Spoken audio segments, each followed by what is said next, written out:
Well, guys, we're getting close to the sale here. We're inside of a month, and how are the colts doing?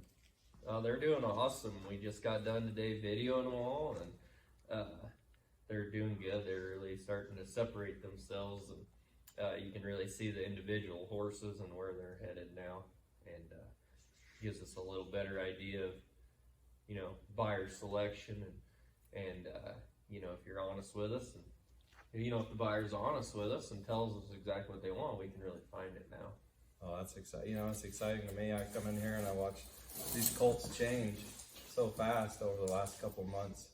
You guys have been in here riding, you know, from the lights on this barn turn on before daylight, and a lot of times it's 10 o'clock at night before they go off. Just the amount of time that you guys have put into these colts is incredible, and the attention to detail. You know, I'll come in here and I'll see a half a dozen of these colts hobbled, or like yesterday, they were all tied up here on this concrete being washed, and they stood there like a statue and just took that. And you know, that tells me the amount of time that you guys have put into these colts is incredible. You know, we've all bought that horse that you can't get loaded in a trailer, and they blow back and pull back its paw at the trailer. And you know, that's exciting to me that you guys have put in all that extra effort in the little details too, to where people are going to load this horse up, take it home, and they're going to like it. And that's super exciting to me, for sure.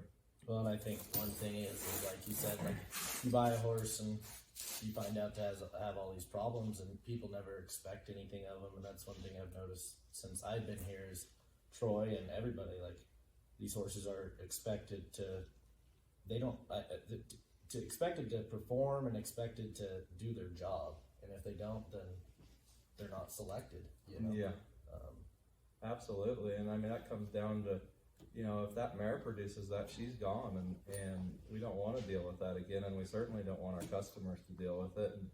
And you know, I just think every year will be just that much better because of it. Yeah, the detail in all of it, you know, from their black type pedigrees and that you deal with, and that I don't understand, but that you deal with is cool. And yeah, and I can see it from the riding side, and Colter probably can't too, you know, like, because certain ones are going to ride better or fit us or fit our program or fit our clients, or whichever way we want to think about it. Like the attention to detail, Colter can probably attest to that. I'm always on him about, you know, like, how are they bridling? You know, like, how are they leading? How are they catching? Like, we want them to, like our riding string, you know, you're in them all the time. Like, we walk out and you catch your horse. There's none of this running around stuff, you know. And when Colter catches, what do? They're all right there at the gate, yeah. Like, you come out with you open the gate and they come right there, yeah, halter them and lead them in. No, that's cool. Like, yeah, you know, like that's the little things. Like, you know, maybe there's a lot of guys that can ride colts, I think, like, that do a really good job. I mean, shoot, we're no better than some on some of that, but like, I really care about it. Yeah, so much. And absolutely. And that's, you know, you talk about like the bridle, and that's thing people maybe don't notice, but they notice if they can't bridle them. Yeah.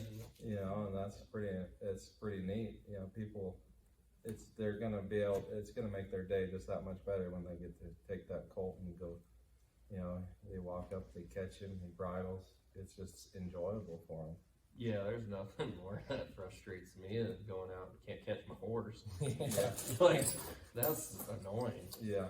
Like, that's why people ride four-wheelers. Yeah, we don't want That's that. exactly right. Yeah. Like, we ain't into that. Yeah. That's just not very cowboy. Right. That's No. absolutely right. No, it's been fun. It's a lot of work, but heck, it's all worth it, I think. Well, it's definitely best foot forward, and I mean the whole way, all the way to the end. We're very, very excited about it. Yeah, shoot, we still have what, 15 more rides or so. It's like January 15th or 12th, and we'll be previewing them on the 4th for everybody on Facebook Live. Should be pretty good. We got a lot of stuff to clean up and make fancy. Check all those boxes. Yeah. How'd your Colts do today, Colter? They're pretty good. There's always stuff you wish they could do better, but then there's other stuff that's like, whoa. That's I didn't expect him to do that. Yeah. You know? That's a nice son of a gun, right? Yeah, that's a nice one. Yeah. Yeah. Yeah, it's always a good feeling when you're riding one and you're like, I own this horse, you know? Yeah. That's because there's a lot that you have to ride for people that you're like, you couldn't give them to me. But it's pretty nice when you're riding one, you're like, man, I wish I could own them, you know? It's kind of a. Unfortunately, we can't. Yeah. But yeah, unfortunately, we can't. Yeah, but yeah. Yeah, we gotta go to Killpin, but Yeah, unfortunately, that's Colt riding. We'll finance you guys out. Don't worry about that. Oh, shoot, you don't want to be owned. Yeah, no, it's fun though. I'm excited. Shoot, it started this time last year for me. Colter's been in here helping me and doing a great job.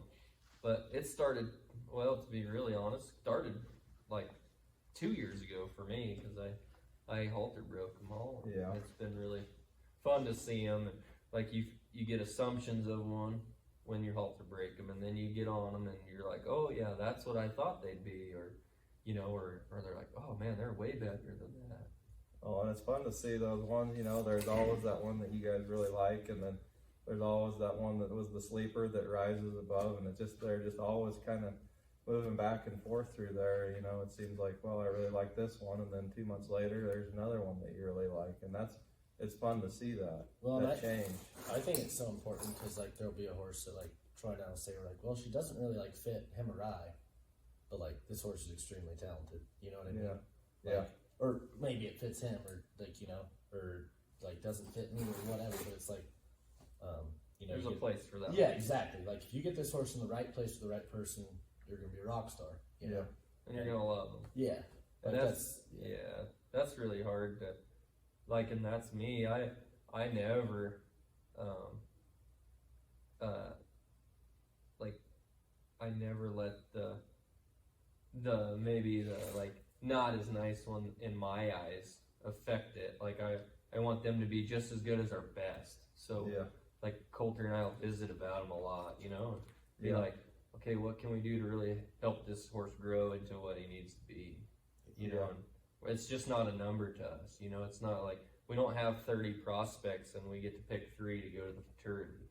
Yeah. You know, like, I'm trying to make every one of them as good and as productive as I can, because that's where I started my horsemanship to be weird journey, right? Like, to make all of them better. I don't want to just ride the good ones and they're good. I want the mediocre ones to feel good, you know? Yeah. And do well. Well, and the process, you've made them that way, because we've had some that we didn't think were quite as talented go on to win a lot, and those people just love them, and it maybe wasn't what we personally wanted, but because of the foundation and the effort put into those horses, they were still allowed the best chance that they had to win, and that's pretty cool. Yeah. Well, I think a lot of it is just being fair to the horse, like, just being like, you know, she's not really my type, but she's going to be good, you know? Maybe not what I want, but she's going to be good. You know? Yeah, they all have a person, you know, they all have a calling of what they're going to do. Yeah. I think and we have such a good variety of that. I think in our sale, we have something from a straight up ranch horse to, like, Corley Spratt's, horse that, I started him. I halter broke him. He was a sweet colt. I mean, really nice. And TJ Spratt, Corley's dad, is a handy guy. Shoot, they've ranched on him. Yeah. That should be a really nice prospect, you know. It's fun to see those come back around and get to see him look cool. And that's a very cool horse. Yeah, he is. He definitely deserves to be in the sale. It's fun to see all those horses with that Top Hat brand on the left hip in the sale, and like Colter says, there's nothing better than a top hat under your left hip. Oh yeah, just riding across the greasewood. Got that top hat on the left hip, just cowboy.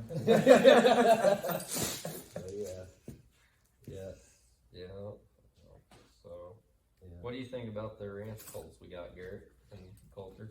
What do you think about those 3 head, probably? I mean, I think it's what everybody begs you to do is, hey, will you take this horse, this colt of mine, and ranch on it?